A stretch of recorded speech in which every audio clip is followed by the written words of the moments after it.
Guys, જય માતાજી. મારા બધા ફ્રેન્ડોને મારા જય માતાજી. કે આજે હું બનાવું છું તલની ચીક્કી, જે હું જે રીતે બનાવું છું એ રીતે તમને બતાવીશ. હું આ તલ લીધા છે અંદાજિત 2 વાટકી, એને હું ખાલી શેકી લઉં છું. અત્યારે આ બધા શેકાઈ ગયા છે.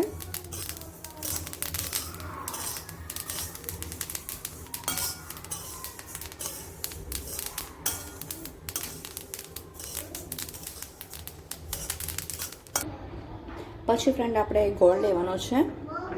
2 વાટકી તલ છે એટલે એની સામે એક વાટકી, એકથી બી અડધી, થોડી ઓછી હોય એટલે એ રીતની લેવાની છે. 1 વાટકી અમારું ઘરનું દેશી ઘી છે. અને પછી ગોળ ઓગાળવાનો છે. આવી રીતે ગોળને એકદમ ઓગાળી દેવાનો છે. હું તમને બતાવીશ. ગોળ એકદમ કડક થાય ને પછી એમાં આપણે તલ નાખવાના છે. આવી તો ગોળ ઓગળ્યો છે, એકદમ કડક કરવાનો છે ગોળનો જે પાયો છે એમાં. પછી આમાં હું ઇલાયચી, અને મારા બાળકો છે ને કંઈક શિયાળાના પાક કોઈ ખાતા નથી, એમને નથી ભાવતા, એટલે હું આવી રીતે તલની ચીક્કી બનાવું કે પછી સિંગની ચીક્કી એવું કંઈ બનાવું ને, કે માવાની કે કોઈ બી, તો એમાં છે ને બધા વસાણા નાખી દઉં છું.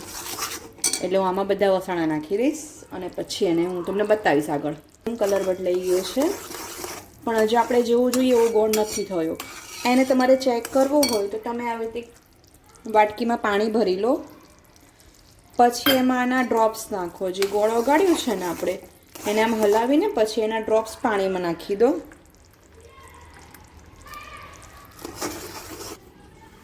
એને તમે ચેક કરશો તો આ એકદમ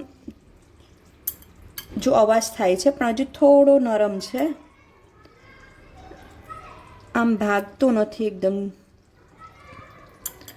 જો આમાં પાણીમાં નાખીને અવાજ થાય છે, પણ જે પ્રોપર આમ કડક દઈને અવાજ થવો જોઈએ તૂટવાનો, એ નથી આવતો. એટલે હજી 2 મિનિટ આપણે પકવીશું આને ગોળને,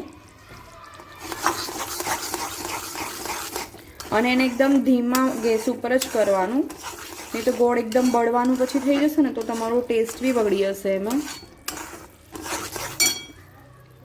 હવે મારા ગોળનો કલર એકદમ થઈ ગયો છે. હું ફરીથી આને એમાં નાખી જોઈશ પાણીમાં.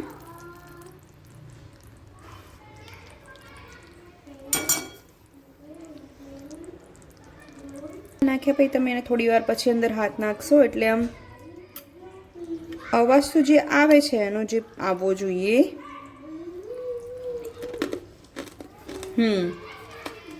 થઈ ગયો છે.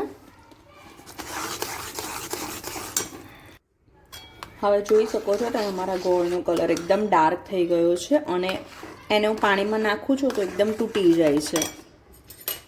બરાબર છે? એટલે એકદમ કડક મસ્ત ચીક્કી થશે આપણી, કડક ને ક્રિસ્પી. હવે એમાં હું થોડો ગંઠોડાનો પાવડર, થોડો ઇલાયચી પાવડર અને થોડો સૂંઠ પાવડર આ નાખી દઈશ. એ નાખીને બધું મિક્સ કરી દઈશ.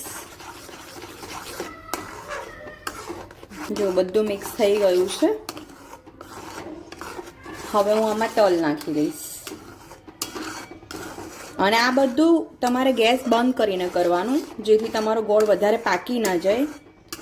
નહીં તો વધારે પાકી જશે તમને ટેસ્ટમાં બી નહીં મજા આવે, અને એકદમ એની તુરાસ જેવી ટેસ્ટ જ એકદમ ખરાબ આવશે, કે તમે ખાવામાં બી નહીં મજા આવે. ઓકે, આ બધું બંધ ગેસમાં કરવાનું છે. હવે હું આમાં તલ નાખી દઈશ. જો મેં તલ નાખીને બધું મિક્સ કરી દીધું છે.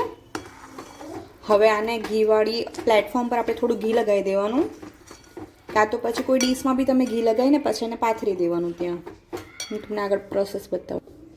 જો ફ્રેન્ડ, મેં નીચે આને પાથરી દીધું છે.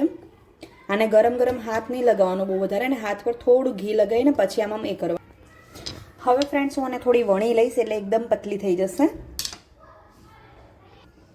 હેલો ફ્રેન્ડ્સ, જો મેં એને વણી લીધી છે, તમે જોઈ શકો છો.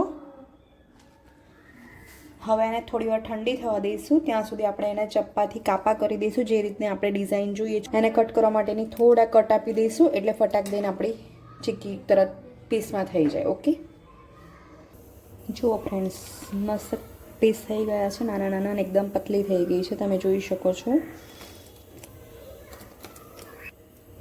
ઓકે, તમને મારા વિડીયો ગમતા હોય તો લાઇક શેર અને સબસ્ક્રાઈબ કરજો. અને તમને કોઈ બીજી રેસીપીની ઈચ્છા હોય કે કંઈ બીજું બનાવવા માટે તો તમે મને મેસેજ કોમેન્ટ કરી શકો છો.